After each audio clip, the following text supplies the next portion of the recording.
हरिओम. भगवद्गीताबोध योगदास श्री जयगणेश जोशी यांनी केलेले निरूपण. अध्याय 13 क्षेत्र क्षेत्रज्ञ विभाग योग. ओम श्री परमात्मने नमः. अथ त्रयोदशोऽध्यायः. जय योगेश्वर. परमात्म्याला नमस्कार. अध्याय 13 श्लोक क्रमांक 26. यावत् संजयाते यते किंचित सत्वं स्थावरजंगमं क्षेत्रक्षेत्रज्ञ संयोगात तद्विद्वी भरतर्षभ. भरतर्षभा, स्थावर आणि जंगम असे जितके म्हणून येथे काही आहे ते सर्व क्षेत्र आणि क्षेत्रज्ञ यांच्या संयोगामधून उत्पन्न झाले आहे असे तू जाण. सृष्टी चर म्हणजे जंगम किंवा अचर म्हणजे स्थावर आहे. चर म्हणजे हालचाल करणारी, आपली जागा सोडून दुसरीकडे जाणारी सृष्टी. उदाहरणार्थ मानव, पशु, पक्षी, किडे, जंतू इत्यादी. अचर सृष्टी सजीव किंवा निर्जीव आहे.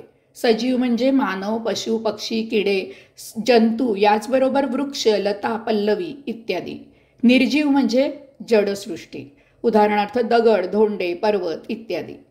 भगवंत श्री सांगत आहेत की ही अशी चर किंवा अचर सृष्टी, क्षेत्र आणि क्षेत्रज्ञ याचा संयोग आहे. सृष्टी चर असो किंवा अचर असो, त्यामध्ये आत्मतत्व असतेच. ते कमी जास्त असू शकेल, परंतु सृष्टीत सर्वत्र आत्मतत्व व्यापलेले आहे.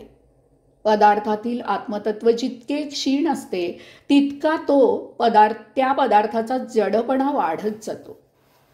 कोणतेही क्षेत्र, कोणताही पदार्थ या क्षेत्रज्ञाशिवाय, आत्मतत्वाशिवाय असू शकत नाही. पाण्याचे पृथक्करण केले असता आपल्याला हायड्रोजनचे 2 भाग आणि ऑक्सिजनचा 1 भाग मिळतो.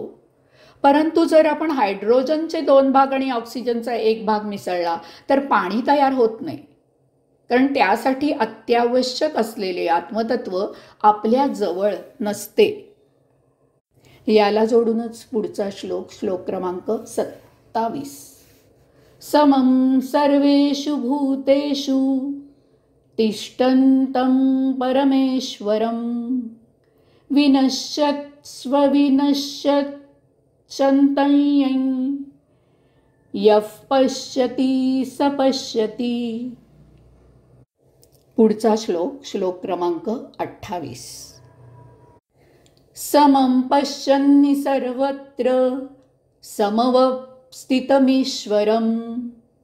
न हि नस्त्यात् मनान्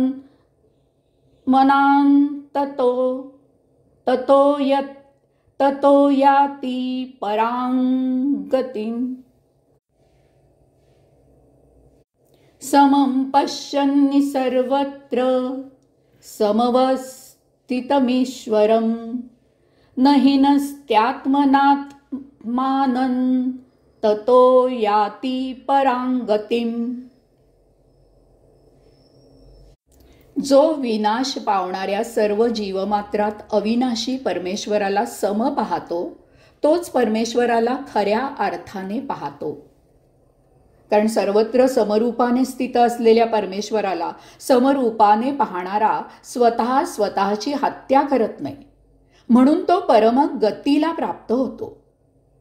देह झिजतो आणि त्याचे पतन होते, तो नष्ट पावतो.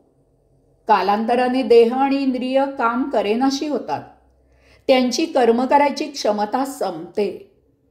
त्यामुळे देहात जरी आत्मा असला तरी देह कर्म करू शकत नाही.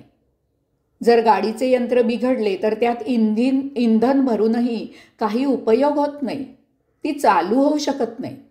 याचप्रमाणे देह थकल्यावर त्यात चेतना असूनही देह जीवित राहू शकत नाही, त्याचे पतन होते.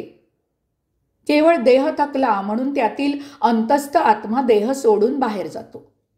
वीज आहे, परंतु जर बल्बची कॉईल जळून गेली तर बल्ब पेटू शकत नाही. वीज आहे, परंतु जर ट्यूबचा चोक गेला तर ट्यूब पेटत नाही. तसेच देह थकला की त्यात आत्मा चेतना असूनही तो काम करू शकत नाही, तो जीवित राहू शकत नाही. याचा अर्थ देह विनाश पावणार आहे, परंतु देहातील आत्मा अविनाशी आहे. देह जीवित ठेवणारा अविनाशी आहे, परंतु देह विनाश पावणारा आहे. आत्मा देह जीवित ठेवण्यासाठी चेतना देऊ शकतो, परंतु आत्मा देहाचे आयुष्य वाढवू शकत नाही. एखाद्याला तहान लागली तर आपण त्याला पाणी देऊ शकतो, परंतु त्याला आपण पाणी प्यायला भाग पाडू शकत नाही. जडवस्तू वापरून वापरून झिजतात, त्यांचे आयुष्य संपते. याचप्रमाणे देह कर्म करून थकतो, त्याचे पतन होते. त्यावेळी त्यातील चेतना आत्मा तेथून बाहेर जातो. याचबरोबर दुसरे तत्व समजून घ्यायचे आहे. आपल्याला आपले वय वाढू लागल्यावर बाल्यावस्था, तारुण्यावस्था, प्रौढावस्था, वृद्धावस्था येत असतात. जसजसे वय वाढू लागते तसतसे देह थकत जातो. परंतु जरी वय वाढले, जरी देह थकू लागला, तरी त्यातील आत्मा चेतना या सर्व अवस्थांमध्ये जशी आहे तशीच स्थिर राहते. आपण बल्ब लावतो, बल्ब वापरून झिजतो आणि त्याचे आयुष्य कमी होत जाते, तरीही त्यातील वीज तशीच राहते, वीज थकत नाही. त्याचप्रमाणे देह थकला तरीही त्यातील आत्मा हा सर्व काळी सम असतो, स्थिर असतो, त्याच्यात बदल होत नाही. आत्मा केंद्र बिंदूशी आहे, तो स्थिर आहे. त्याच्या सभोवती प्रकृती फिरत आहे, केंद्र बदलत नाही. त्याच्या सभोवती फेरे घेणारे बदलत असतात. जन्मोजन्मी क्षेत्र बदलते, परंतु त्यातील क्षेत्रज्ञ जसा आहे तसाच राहतो. वीज तीच असते, त्यामुळे बल्ब, ट्यूब, पंखा, यंत्रे काम करतात. त्याचप्रमाणे आत्मा तोच असतो, फक्त क्षेत्र बदलत जाते, क्षेत्राचे रूप बदलत जाते. मूळ आत्मा चेतना तशीच स्थिर राहते. अशा प्रकारे देहाला विनाशी आणि त्यातील आत्म्याला अविनाशी असे ज्याने जाणले त्यानेच खऱ्या अर्थी आत्मतत्व जाणले. जे असे जाणत नाहीत ते आपल्या स्वतःला देहाप्रमाणे बाल्यावस्थेत, तारुण्यावस्थेत, प्रौढावस्थेत, वृद्धावस्थेत पाहू लागतात.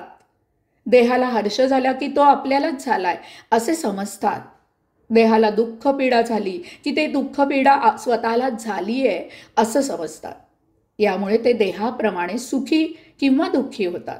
देहाप्रमाणे स्वतःला पाप किंवा पुण्य मिळाले अशी भावना करून घेतात. देहाप्रमाणे स्वतःला भोगमायेत गुरफटवून झाकोळून घेतात. त्यामुळे देहाप्रमाणे स्वतःचा जन्म झाला आहे आणि त्यामुळे देहाप्रमाणेच स्वतःचाही मृत्यू होणार आहे असे गृहीत धरतात. त्यामुळे ते संचितात अडकतात, देहासह मृत होतात आणि पुन्हा जन्माला येतात. अशा प्रकारे ते स्वतःची हत्या करून घेतात. अशांनी जर आपण स्वतः अविनाशी आत्मतत्व आहोत, अशांनी जर आपण स्वतः अविनाशी आत्मतत्व आहोत हे जाणले, तर ते जीवनाला साक्षी राहून देह जी काही लीला करत असतो ती लीला ते पाहतील. त्यात सहभागी होणार नाहीत. देहाला साक्षी राहून त्याला कर्म करायला लावणे आणि देहासह त्या कर्मात सहभागी होणे, यात फार फरक आहे. मूलभूत फरक आहे. घरात वडील असतात, मुले खेळत असतात. अशा वेळी वडील घरात फक्त साक्षी भावनेने असतात. घरात त्यांची केवळ उपस्थिती असते. त्यामुळे मुले सत आचरण करतात, त्यांच्या हातून दुर्वर्तन होत नाही. भाषा शुद्ध आणि सभ्य वापरली जाते, कारण प्रमाद घडला तर तसे सांगायला वडील असतात. परंतु जर वडील घरात असले आणि ते मुलांच्या खेळात सहभागी झाले तर तेही मुलांप्रमाणेच वर्तन करतील. त्या खेळाला साक्षी राहून त्रयस्थपणे पाहणारा कोणीही नसेल. येथे तारतम्य राहणार नाही. प्रमाद घडू शकेल, वचक ठेवणारा कोणीही नसेल. वडिलांसह सर्वच त्या दुर्वर्तनात सहभागी असतील. त्यामुळे त्याचे प्रायश्चित्त सर्वच घेतील. याचप्रमाणे आत्मा जर त्रयस्थपणे साक्षी राहून देहादी इंद्रियांकडून होत असलेली जीवनाची लीला पाहत असेल तर तो स्वतः भोगांना चिकटणार नाही. त्याच्या साक्षीत्वामुळे देहादी इंद्रियांच्या स्वैराचारावर अंकुश ठेवला जाईल. देहादी इंद्रिय आत्मप्रेरणेने आचरण करतील. त्यामुळे भोग निर्माण होणार नाहीत. जीवन जसे आहे तसे स्वीकारून त्याचा केवळ आस्वाद आणि आनंद घेतला जाईल. नरदेहाचे सोने होईल, अमृत प्राप्त होईल, परमगती प्राप्त होईल. हरिओम.